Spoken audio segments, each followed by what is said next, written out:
നെഹമ്യാ അധ്യായം 3. പ്രധാന പുരോഹിതനായ ഏലിയാശീബ് സഹപുരോഹിതന്മാരോടൊത്ത് അച്ചകവാടം പണിതു.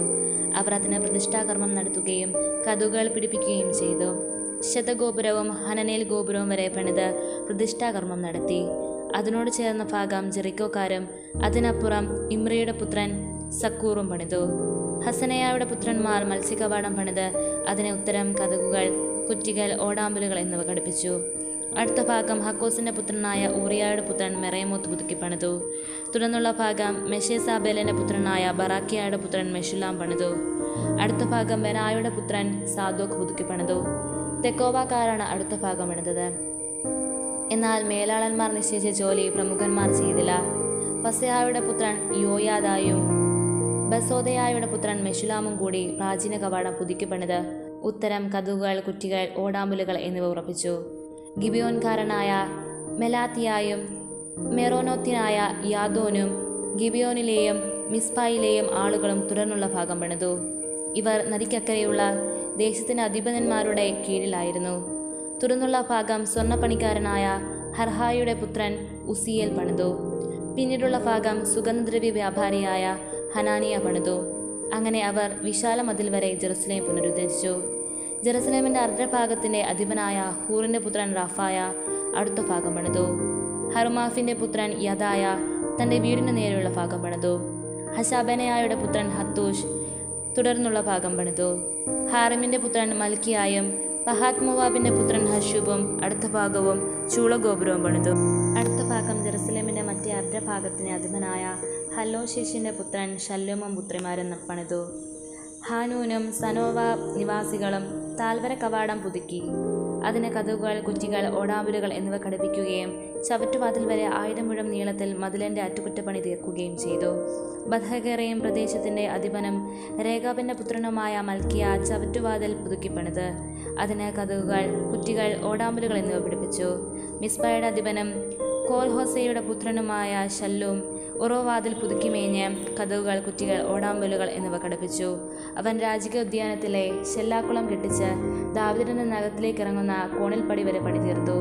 ബെസൂറിന്റെ അർദ്ധഭാഗത്തിന്റെ അധിപനും അസ്ബുക്കിന്റെ പുത്രനുമായ നെഹമ്യ ദാവീദിന്റെ ശവകുടീരത്തിന് എതിർഭാഗം വരെയും കൃത്രിമ വാഭി വരെയും പട്ടത്താവളം വരെയും അറ്റകുറ്റപ്പണികൾ നടത്തി. തുടർന്നുള്ള ഭാഗം ലേവ്യർ പണിതു. ബാനിയുടെ പുത്രൻ രേഹും അടുത്ത ഭാഗം പണിതു. തുടർന്ന് കെയിലായുടെ അർദ്ധഭാഗത്തിന് അധിപനായ ഹഷാബിയ തന്റെ ദേശത്തെ പ്രതിനിധാനം ചെയ്ത് പണി നടത്തി. തുടർന്നുള്ള ഭാഗം കെയിലായുടെ മറ്റേ അർദ്ധഭാഗത്തിന് അധികാരിയും ഹെനാദാദിന്റെ പുത്രനുമായ ബാവായിയും ചർച്ചക്കാരും ചേർന്ന് പണിതു. തുടർന്ന് മിസ്പായുടെ ഭരണാധികാരിയും യശുവയുടെ പുത്രനുമായ ഏസർ മതിൽ തിരിയുന്നിടത്ത് ആയുധപുരയിലേക്കുള്ള കുന്നിനെതിരെയുള്ള ഭാഗം പണിതു. അവിടെ മുതൽ പ്രധാന പുരോഹിതൻ ഏലിയാശീബിന്റെ ഭവന കവാടം വരെ സാബായിയായുടെ പുത്രൻ ബാറൂക്ക് പുതുക്കി പണിതു. അവിടെ മുതൽ ഏലിയാശീബിന്റെ വീടിന്റെ അതിർത്തി വരെയുള്ള ഭാഗം ഹക്കോസിന്റെ പുത്രനായ ഊറിയായുടെ പുത്രൻ മെറേമോത്ത് പണിതു. പിന്നീടുള്ള ഭാഗം ജെറുസലേമിനെ ചുറ്റും വസിച്ചിരുന്ന പുരോഹിതന്മാർ പണിതു. തുടർന്ന് ബെഞ്ചമിനും ഹാശൂബും തങ്ങളുടെ വീടിന് നേരെയുള്ള ഭാഗം പുതുക്കി പണിതു. അനനയായുടെ പുത്രനായ മാസിയായുടെ പുത്രൻ അസറിയ തന്റെ വീടിനോട് ചേർന്ന ഭാഗം തുടർന്ന് പണിതു. അവനുശേഷം ഹനാദാദിന്റെ പുത്രൻ ബിന്നൂയി അസറിയായുടെ വീട് മുതൽ മതിൽ തിരിയുന്നത് വരെയുള്ള ഭാഗം പണിതു. അവിടെ കാവൽപ്പാടന്മാരുടെ അങ്കണത്തിലേക്ക് തള്ളി നിൽക്കുന്ന കൊട്ടാര ഗോപുരത്തിന്റെ എതിർവശത്തുള്ള ഭാഗം ഉസായുടെ പുത്രൻ പാലാൽ പണിതു. പാറോഷിന്റെ പുത്രൻ പെദായായും ഓഫൽ നിവാസികളായ ദേവാലയ ശുശ്രൂഷകനും കിഴക്കുവശത്തെ ചില കവാടത്തിനും തള്ളി നിൽക്കുന്ന ഗോപുരത്തിനും എതിരെയുള്ള ഭാഗം പുതുക്കി പണിതു. വലിയ ഗോപുരത്തിന്റെ എതിരെ ഓഫേൽ ഭിത്തി വരെയുള്ള ഭാഗം തെക്കോവാക്കാർ പുതുക്കി പണിതു. അശ്വകവാടം മുതൽ തങ്ങളുടെ വീടിന് നേരെയുള്ള ഭാഗം പുരോഹിതന്മാർ പണിതു. തുടർന്ന് ഇമ്മേറിന്റെ പുത്രൻ സാദോക്ക് തന്റെ വീടിനെതിരെയുള്ള ഭാഗം പണിതു. കിഴക്കേ കവാട സൂക്ഷിപ്പുകാരനായ ശെക്കനിയായുടെ പുത്രൻ ഷെമായിയ തുടർന്നുള്ള ഭാഗം പണിതു. അടുത്ത ഭാഗം ശെലമിയായുടെ പുത്രൻ ഹനാനിയായും സാലാഫിന്റെ 6ാമത്തെ പുത്രൻ ഹാനൂനും പുതുക്കി പണിതു. ബറാക്കിയായുടെ പുത്രൻ മെഷുലാം തന്റെ വീടിനെതിരെയുള്ള ഭാഗം തുടർന്ന് പുതുക്കി പണിതു. അവനുശേഷം സ്വർണ്ണപ്പണിക്കാരനായ മൽക്കിയ ഭടന്മാരെ വിളിച്ചുകൂട്ടുന്ന മതിൽ തിരിയുന്നിടത്തെ കവാടത്തിന്റെയും മാളികമുറിയുടെയും എതിർവശം ദേവാലയ ശുശ്രൂഷകരുടെയും വ്യാപാരികളുടെയും വീട് വരെ പുതുക്കി പണിതു. അവിടെ മുതൽ അച്ചകവാടം വരെയുള്ള ഭാഗം സ്വർണ്ണപ്പണിക്കാരും വ്യാപാരികളും പുതുക്കി പണിതു. നെഹമ്യാ അധ്യായം 4. ഞങ്ങൾ മതിൽ നിർമ്മിക്കുന്നുവെന്ന് കേട്ട സൻബല്ലാത്ത് ക്രുദ്ധനായി. അവൻ ഞങ്ങളെ പരിഹസിച്ചു. അവൻ ചാർച്ചക്കാരുടെയും സമരിയ സൈന്യത്തിനെയും മുമ്പാകെ യഹൂദരെ പരിഹസിച്ചു പറഞ്ഞു, ദുർബലന്മാരായ ഈ യഹൂദർ എന്താണ് ചെയ്യുന്നത്? അവരെല്ലാം പുനരുദ്ധരിക്കുകയും ബലിയർപ്പിക്കുകയും ഒറ്റ ദിവസം കൊണ്ട് പണി തീർക്കുകയും ചെയ്യാമെന്ന് വ്യാമോഹിക്കുന്നുവോ? കത്തിനശിച്ച അവശിഷ്ടങ്ങളിൽ നിന്ന് പണിയാൻ കല്ല് വീണ്ടെടുക്കാൻ കഴിയുമോ? അവന്റെ സമീപത്തു നിന്ന് അമോനിനായ തോബിയ പറഞ്ഞു, ശരിയാണ്, അവരെന്താണ് ഈ പണിയുന്നത്? ഒരു കുറുനരി കയറിയാൽ മതി, അവരുടെ കന്മതിൽ പൊളിഞ്ഞു വീഴും. ഞങ്ങളുടെ ദൈവമേ, ശ്രവിക്കണമേ, ഞങ്ങൾ നിന്ദിക്കപ്പെടുന്നു. അവരുടെ പരിഹാസം അവരുടെ ശിരസുകളിൽ തന്നെ പതിക്കാനിടയാക്കണമേ. ശത്രുക്കൾ അവരെ കൊള്ളയടിക്കുകയും തടവുകാരാക്കുകയും ചെയ്യട്ടെ. അവരുടെ കുറ്റം മറയ്ക്കരുതേ. അങ്ങയുടെ ദൃഷ്ടിയിൽ നിന്ന് പാപം മാച്ചുകളയരുതേ. പണിയുന്നവരുടെ മുമ്പാകെ അവർ അങ്ങയെ പ്രകോപിപ്പിച്ചുവല്ലോ. ഞങ്ങൾ മതിൽ പണി തുടർന്നു. ജനം ഉത്സാഹപൂർവ്വം പണിതു.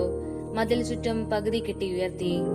എന്നാൽ സൻബല്ലാത്തും തോബിയായും അറബികളും അമ്മൂന്യരും അസ്തൂതിരും ജെറുസലേം മതിലിന്റെ പുനർനിർമ്മാണം പുരോഗമിക്കുന്നുവെന്നും വിടവുകൾ അടഞ്ഞു തുടങ്ങിയെന്നും കേട്ട് കോപാക്രാന്തരായി. ജെറുസലേമിനെതിരെ പൊരുതാനും കലാപം സൃഷ്ടിക്കാനും അവർ ഉപായം തേടി. ഞങ്ങൾ ഞങ്ങളുടെ ദൈവത്തോട് പ്രാർത്ഥിക്കുകയും അവർക്കെതിരെ രാവും പകൽ കാവലേർപ്പെടുത്തുകയും ചെയ്തു. എന്നാൽ യൂദ പറഞ്ഞു, ചുമട്ടുകാർ തളർന്നു തുടങ്ങി. ചപ്പുചവറുകൾ വളരെയുണ്ട്. മതിൽ പണിയാൻ ഞങ്ങൾക്ക് കഴിയുന്നില്ല. ശത്രുക്കൾ പറഞ്ഞു, നാം അവരുടെ ഇടയിൽ കടന്ന് അവരെ കൊല്ലുകയും പണി തടയുകയും ചെയ്യുന്നതുവരെ അവർ അറിയുകയോ കാണുകയോ ചെയ്യരുത്. ശത്രുക്കളുടെ ഇടയിൽ പാർത്തിരുന്ന യഹൂദർ 10 പ്രാവശ്യം ഞങ്ങളെ അറിയിച്ചു, അവർ എല്ലായിടത്തും നിന്ന് നമുക്കെതിരെ വരും. അതിനാൽ ഞാൻ ജനത്തെ കുടുംബക്രമത്തിൽ വാൾ, കുന്തം, വില്ല് എന്നിവയുമായി മതിലിന് പുറകിൽ തുറസായ സ്ഥലത്ത് മതിലിന് പൊക്കം പോരാത്തിടത്ത് അണിനിരത്തി. ഞാൻ ചുറ്റും നോക്കി ശ്രേഷ്ഠന്മാരോടും നായകന്മാരോടും ജനത്തോട് പറഞ്ഞു, അവരെ ഭയപ്പെടേണ്ട. നിങ്ങളുടെ സഹോദരന്മാർ, പുത്രിപുത്രന്മാർ, ഭാര്യമാർ എന്നിവർക്കും നിങ്ങളുടെ ഭവനങ്ങൾക്കും വേണ്ടി പോരാടുന്ന ഉന്നതനും ഭീതികരനുമായ കർത്താവിനെ ഓർക്കുവിൻ. ഞങ്ങളിതെല്ലാം അറിഞ്ഞെന്നും അവരുടെ ഉപായം ദൈവം നിഷ്ഫലമാക്കിയുമെന്നും അവർ അറിഞ്ഞു. ഞങ്ങൾ പണി തുടർന്നു. അന്നു മുതൽ എന്റെ സേവകരിൽ പകുതി പേർ പണിയിൽ ഏർപ്പെടുകയും പകുതി പേർ കുന്തം, പരിച, വില്ല്, പഴച്ചിട്ട എന്നിവയുമായി കാവൽ നിൽക്കുകയും ചെയ്തു. മതിൽ പണിയിൽപ്പെട്ട യൂദാജനത്തിന്റെ പിന്നിൽ നേതാക്കന്മാർ നിലയുറപ്പിച്ചു. ചുമട്ടുകാർ ഒരു കൈയിൽ ഭാരവും മറുകൈയിൽ ആയുധവും വഹിച്ചു. പണിയിൽ ഏർപ്പെട്ടവർ അരയിൽ വാൾ ധരിച്ചിരുന്നു. കാഹളക്കാർ എന്റെ സമീപം നിന്നു. പ്രമുഖന്മാർ, നായകന്മാർ, ജനം എന്നിവരോട് ഞാൻ പറഞ്ഞു, ജോലി ദുഷ്കരവും വിപുലവുമാണ്. മതിലിന്റെ പണിയിൽ ഏർപ്പെട്ട് നമ്മൾ പലയിടത്തായിരിക്കുന്നു. നിങ്ങൾ എവിടെയായിരുന്നാലും കാഹളം കേൾക്കുമ്പോൾ ഞങ്ങൾക്ക് ചുറ്റും വന്നുകൂടുവിൻ. നമ്മുടെ ദൈവം നമുക്ക് വേണ്ടി പോരാടും. അങ്ങനെ ഞങ്ങൾ പണിയിൽ മുഴുകി. പകുതി പേർ പ്രഭാതം മുതൽ നക്ഷത്രങ്ങൾ തെളിയുന്നതുവരെ കുന്തം വഹിച്ചു നിന്നു.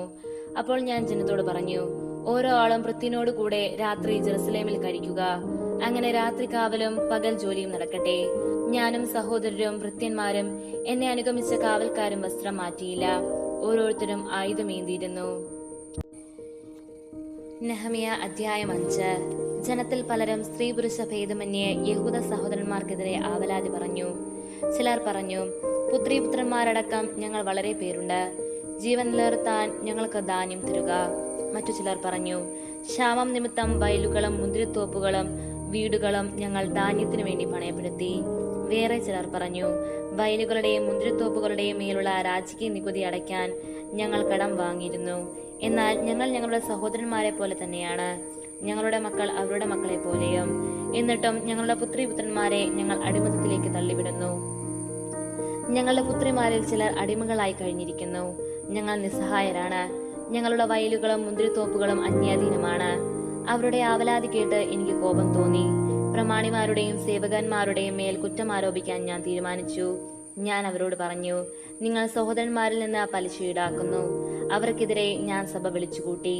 ഞാൻ പറഞ്ഞു, ജനതകളെ വിലയ്ക്ക് വാങ്ങിയ യഹൂദ സഹോദരന്മാരെ കരുവിലെടുത്തോളം നമ്മൾ വീണ്ടെടുത്തു.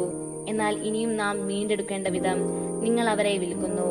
ഒരു വാക്കുപോലും പറയാനില്ലാത്ത വിധം അവർ നിശബ്ദത പാലിച്ചു. ഞാൻ പറഞ്ഞു, നിങ്ങൾ ചെയ്യുന്നത് ശരിയല്ല.